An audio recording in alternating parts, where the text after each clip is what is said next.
Hi, everybody. We're group 2, and we did a study on increasing walking through implementation of a token economy. My name's Sherry, and I'm from Virginia Beach. I'm Ashley. I'm from Virginia Beach. I'm Diana. I'm from Indiana. I'm Harley. I'm from Georgia. Jasmine. I'm from Pennsylvania.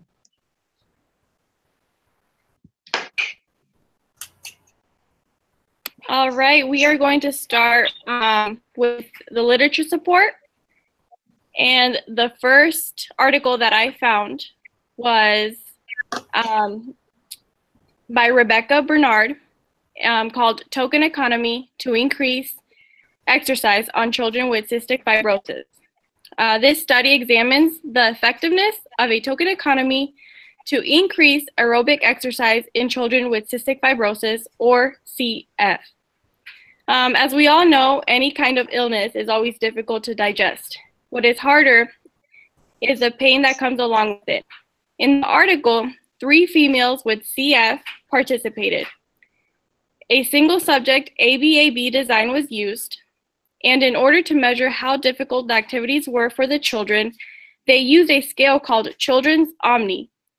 It's a self-report that goes from 0 to 10, 0 not tired at all, and 10 very, very tired, which allowed the children to rate their level of tiredness for a variety of exercise types and intensities.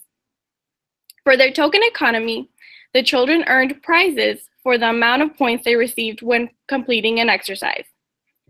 For their results, overall, the token economies appear to be a viable treatment technique for children with cystic fibrosis because they are relatively time effective and cost efficient.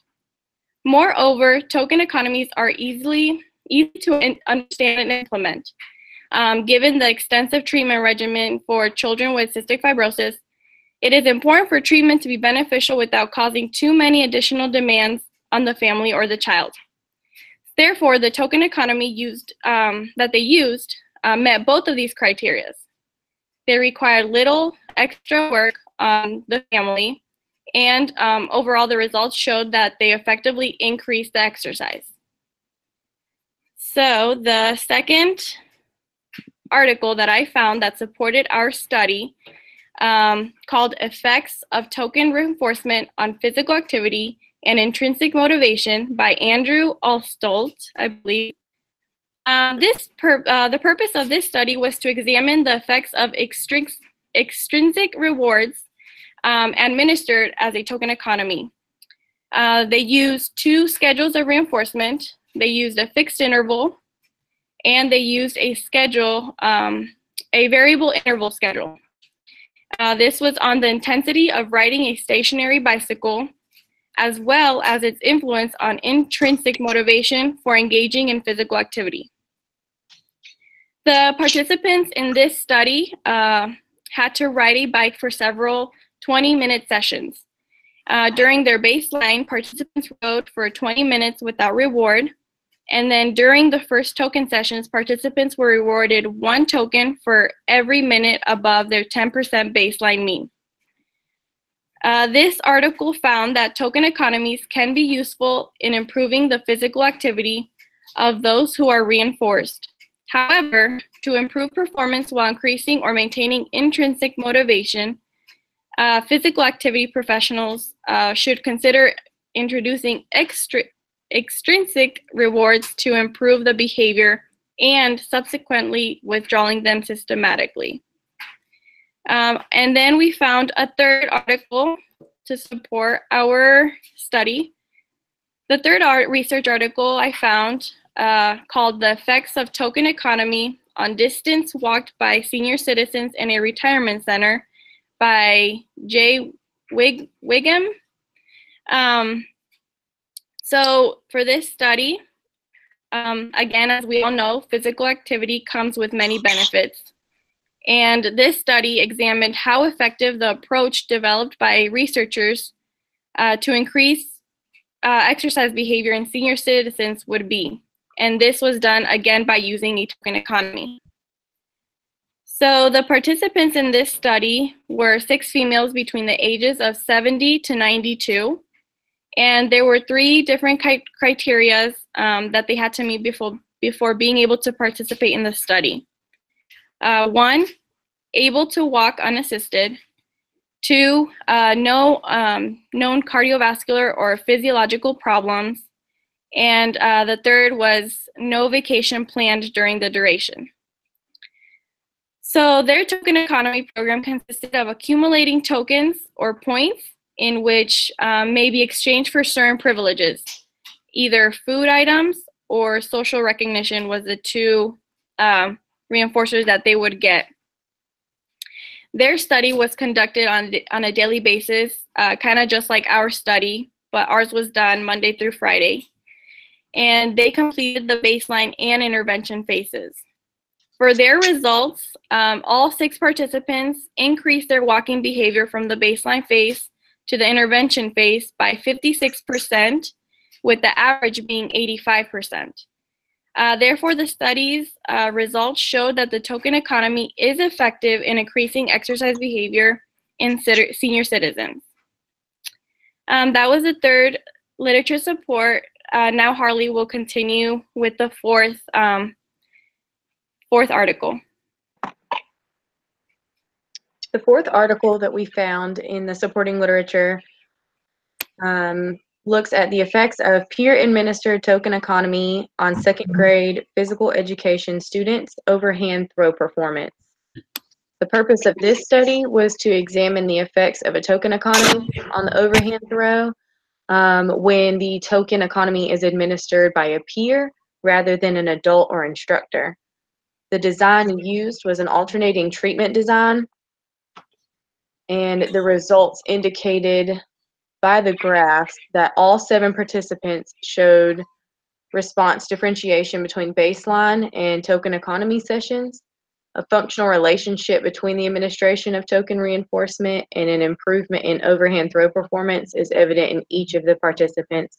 So this goes to show that token economies can be effective when utilized with instructors and adult administration as well as peer administration.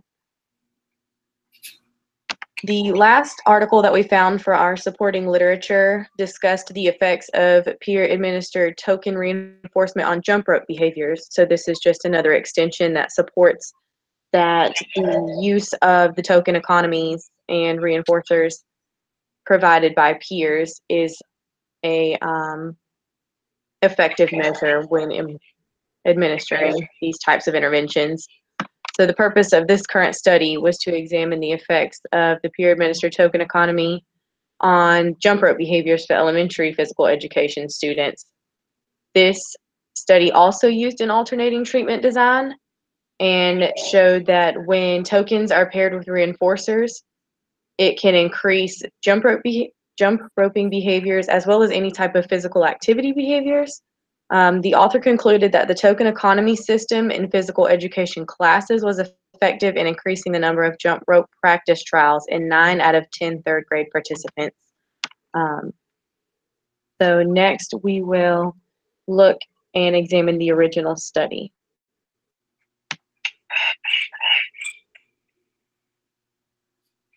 The original study was conducted by Haley Krentz, Raymond Miltenberger, and Diego Valbuena, and published in the Journal of Applied Behavior Analysis in 2016. This study focused on using token reinforcement to increase walking for adults with intellectual disabilities using an AB-AB reversal design. 5 participants earned tokens for walking 50-meter laps and exchanged tokens for backup reinforcers that had been identified through preference assessments. The authors concluded that token reinforcement resulted in a substantial increase from baseline in laps walked for 4 out of the 5 total participants. So the purpose of this project is to determine if implementation of token economy and vocal reinforcements in form of a praise is affected in increasing the total walking distance in 1 hour. So the 5 participants that replicated the study earned tokens for every 50 meters walked. And the purpose of this project also generalized increasing our endurance and other physical activities.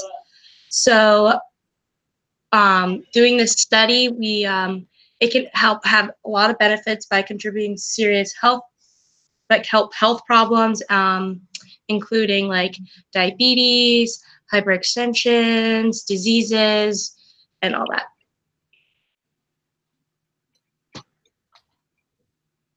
All right, within the method section, I'm going to discuss the participants and setting, the materials, the behavioral definition, data collection, baseline and treatment phases, inter-observer agreement, and treatment integrity.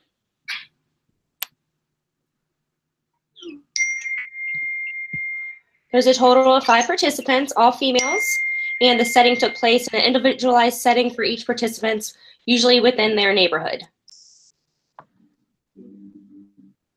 Materials that we used to conduct and replicate the study was 5 individual clickers, our cell phones, an app called Nike Club Run app, textual prompts for verbal praise, a preference assessment, physical activity readiness questionnaire, data collection data sheet, and backup reinforcers.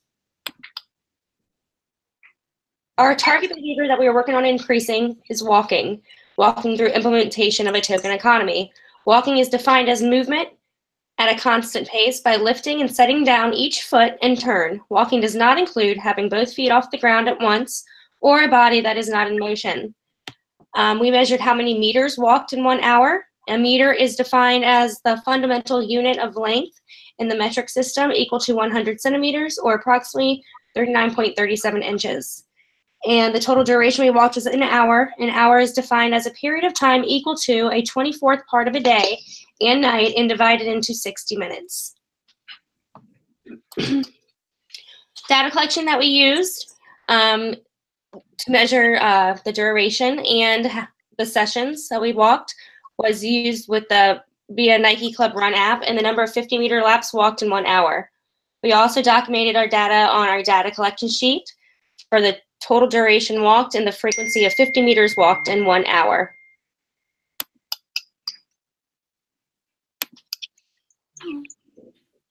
It was an AB reversal design.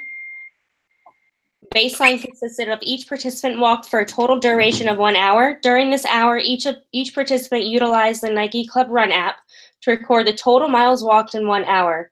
No praise or reinforcement was delivered during this phase. After the baseline was conducted, a preference assessment was administered, multiple stimulus without replacement. And then after that, a treatment phase was conducted, and the treatment phase consisted of reinforcement in the form of tokens that were delivered on a fixed ratio schedule of FR1 for every 50 meters walked. Social reinforcement in the form of praise was delivered on a fixed ratio schedule of 1 for every 25 meters walked. Once the total duration of 1 hour was met, each participant counted their tokens, and then they were able to exchange them for their selected backup reinforcers.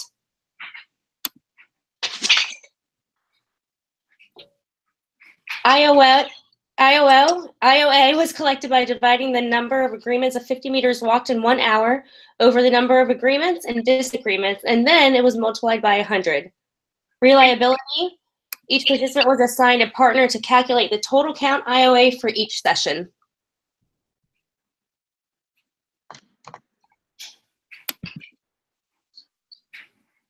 Treatment integrity was used by submitting weekly submissions into Google Docs. Screenshots were also submitted of the Nike Club app for each session meters walked in 1 hour.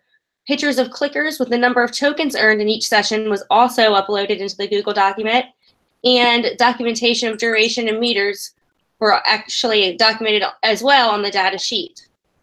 The calculation of miles that were walked were then converted to meters and then divided by 50. Below, you're going to see some visual representations of our graphs.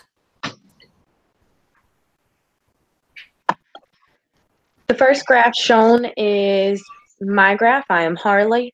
During baseline, you can see that I had a stable trend line.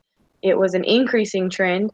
Then once I went into my first intervention phase, I increased a little, stabilized throughout, and then had another increase. When the intervention was withdrawn, I had a decrease in my laps walked. So then when the intervention was reintroduced, I had another increasing trend, which shows the functional correlation between the intervention and the number of laps walked for my graph. And you can see here is the data sheet where I did my total meters walked, converted it, and also showed how many tokens I got for each session that I walked.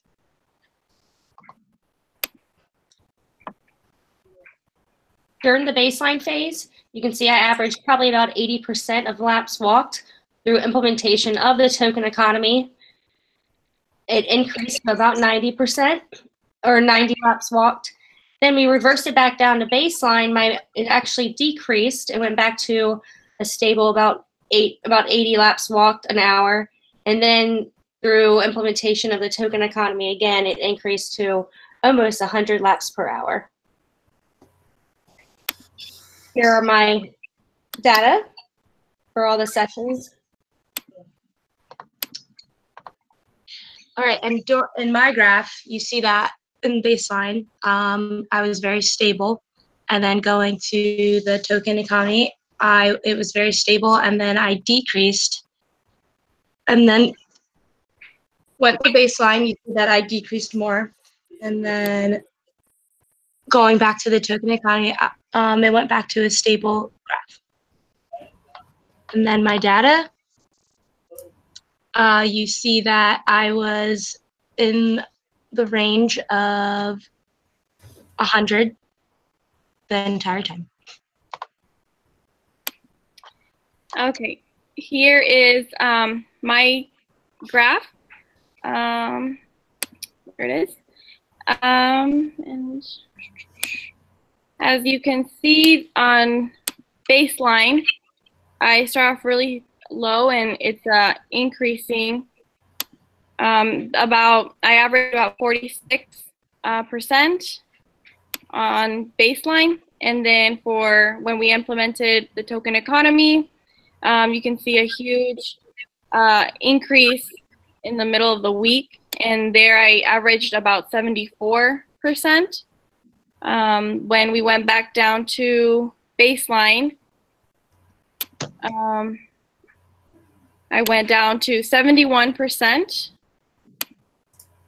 And then again, when we reintroduced the token economy and the reinforcement, I went back up to 82%. And then here you can see also my number of laps walked and my tokens, or I'm sorry, my total meters walked and my number of tokens. This is my graph. My name is Sherry. As you can see in baseline, I averaged about 59 meters, 59. I averaged 59 meters walked, and then went into token reinforcement. And with the token reinforcement, my average increased to 96 meters, an average of 96 meters walked in an hour. And then after phase 1 of token reinforcement and entering into phase 2 of baseline, you can see the decrease without the use of reinforcement. And I decreased to an average of 91 meters walked. And then in the last phase of token reinforcement, you can see the increase with an average of 107 meters walked. And here's my data table. It's important to note that the first 3 sessions of baseline were not a complete hour due to time restraints and other limitations that we'll talk about. But you can see that those were not the first hour, but my second phase of baseline were a full hour was met. And you can see the number of tokens earned and meters walked. On the next slide, you can see our phase averages for all phases completed, phase 1 and phase 2, baseline and treatment. As you can see, Harley, Sherry, and Diana all had a steady increase to token economy, then back down to baseline in phase 2, and an increase back up to in the token economy phase of phase 2. Ashley remained constant. She had an 81 average on her phase 1 baseline, and then she also had an 81 meter average in her second phase of baseline. And Jasmine, as you can see, decreased her phase 2 baseline. So she went from 101 meters walked in phase 1 to 99 meters walked in phase 2 of baseline.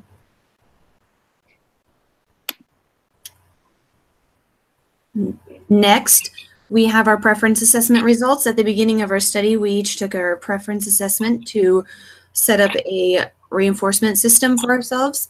At the top, you'll see our lowest preference item, and then from there it increases in to our highest preference item. On this page, we worked out through the use of formulas given in the study, we worked out a token economy exchange rate. Each participant has two numbers listed next to their preference items.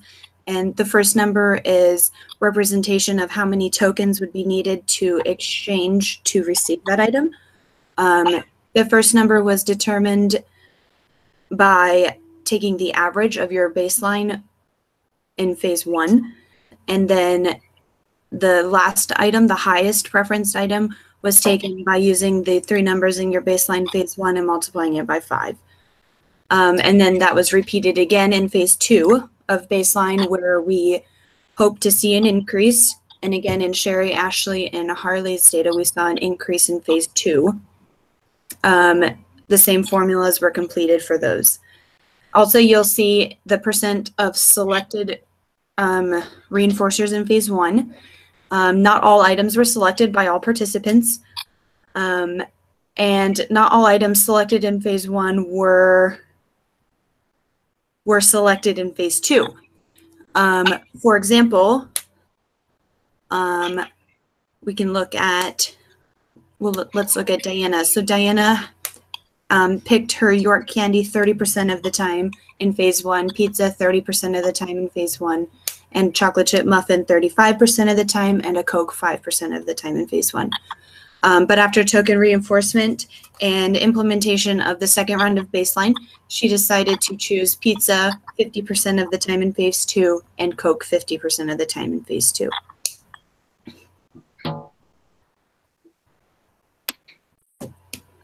So next we'll look at the limitations for their current study. Limitations for the current study include poor or severe weather conditions that include hurricanes, below freezing temperatures. Any intermediate rain that may have come would have withheld participants from walking during these times. Another limitation could have been personal and or family scheduling discrepancies, for example, weddings, family emergencies, or variable work schedules, which also leads into the last limitation for this study, the safety of the participants, with all the other factors taken into effect, such as hurricanes, weather, like the below freezing temperatures, variable work schedules. The safety of the participants was the utmost importance. Thus, if participant safety was compromised in any way due to the variable weather conditions, daylight availability, etc., the participants may not have been permitted to walk on the specified days or for the full duration of the walk.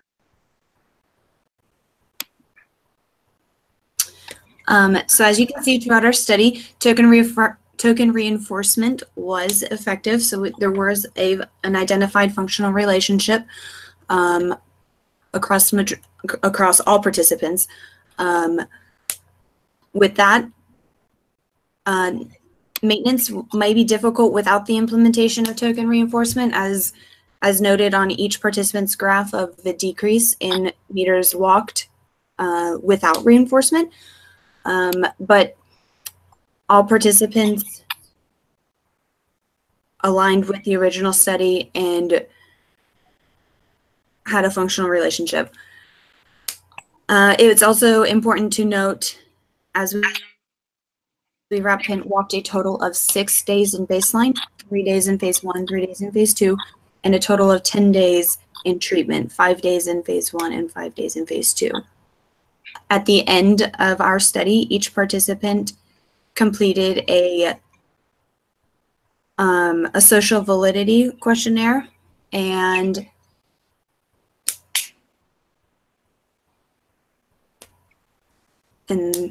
we completed a social validity questionnaire. And that wraps up everything for our presentation. Thank you for listening.